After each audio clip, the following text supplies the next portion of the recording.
خالو عندي موضوع وياك اريد اسولف بيه. تأمرني امر خالو، قول. خالو انت راضي على نفسك؟ والله يا خالو اني معجب بنفسي هوايه، بس الصراحه ما راضي على روحي. والحل شنو خالو؟ لا تخاف، صحيت على زماني. خالو هذا ما صحيت على زمانك، تدري انت مطلوب 15 مليون والعالم كلها تركض وراك. إيه يا خالو، ما انا صار لي شهر يلا صحيت على زماني، انت هم على كيفك وياي. خالو بس انت بظرف صعب. خالو انا مثل الرساله طبقت، صرت بظرف كلش صعب. خلي على الاقل اهلك يساعدوك بهاي السالفه. خالو انا شغلتين تركتها، الجقاير واهلي. الجقاير مضره بالصحه واهلي مضرين بالسمعه. شنو اللي صار بينك وبين اهلك غير تفهمني؟ خالو راح اخليك انت حكم وشوف من الغلطان بينا. خالو اني صافن، فقلت الى متى اظل عطال بطال، صحيت على زماني. خالو انت مو تصح على زمانك. اي خالو صحيت ورحت قلت لهم انا عندي مشروع واريدكم تساعدوني.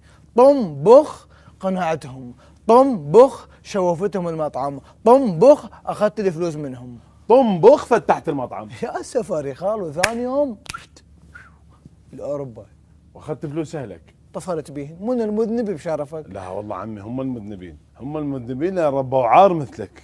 وباوروبا ايش سويت؟ صحيت على زماني خلاص. خالو لو تظل نايم هواي اشرف منه. خالو انا هناك تاذيت وتدمرت وحالتي النفسيه كلش تعبت. شوف عرفت، حسيت بذنبك أي. وتاذيت وقلت لازم ارجع لاهلي، صار عندك هذا الهومسك مو؟ لا يا هومسك خالو، طردوني. ليش؟ خربطت بالمقابله خالو، سالوني ايش تشتغل؟ قلت لهم سايق مخده. المترجم عربي قال له كذاب، هاي بالعراق المخده ينامون عليها ما تنساق. رجعت لهنا.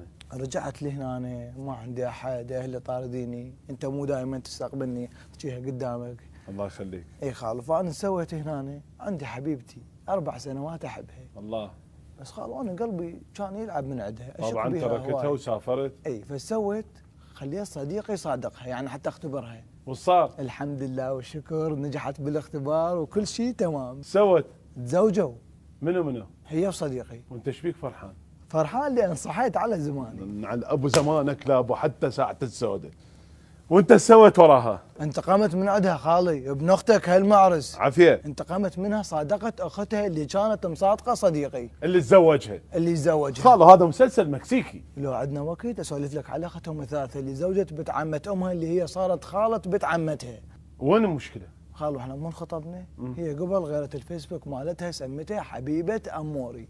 وهذا شيء زين. المفروض غير خالو، طبيت على صفحتها لقيت واحد معلق لها كاتب لها انت كاتبه حبيبه اموري وعندك 4800 صديق، ما اقول لك بس الله يساعد الاموري. انا هنا قلت خلاص بعد هاي البنيه لا هي الي ولا انا الها. اي زين سويت، انتم اصلا بعدكم على البر. يا خالو احنا مشيتين زروق خالو، احنا غير قاطعين مهر. وطلاق ومحاكم؟ اي وداينت 15 مليون حتى اسد مصاريف الطلاق. رحت لاصدقائي قلت لهم اعطوني فلوس، اداينت من عندهم ما قصروا وجبتهن وطيتها اياه وخلصت من عندها. وشو راح اسد فلوس العالم؟ ولا تقول لي صحيت على زماني لا اكسر هاي الطبله على راسك وراس زمانك. لا خالو مع الاسف عليك، انا بروح العزيزه هيك يصير بي، جبت لهم الفلوس وفد شوي يعطيك اياه تروح تعطيهم اياه على خالو. عافيه. منين دبرت الفلوس خالو؟ خالو بعت الوراي والقدامي كل شيء. ايه عافيه، واحد كرامته من كل شيء خالو. مو ايش بعت خالو؟ انت ما عندك شيء لا وراك ولا قدامك. السياره مالتك الاكسنت بعتها وخلصت من عندهم. ايش بعت؟ اللي يولون السياره الاكسنت مالتي؟ ايه. تعب العمر؟ ايه. فلوسي؟ ايه. بعت سيارتي. وش المشكله؟ لك انت بعت سيارتي، لك تدري ايش سويت؟ لك هاي سيارتي شلون انت تبيعها؟ شلون تتصرف بكيفك؟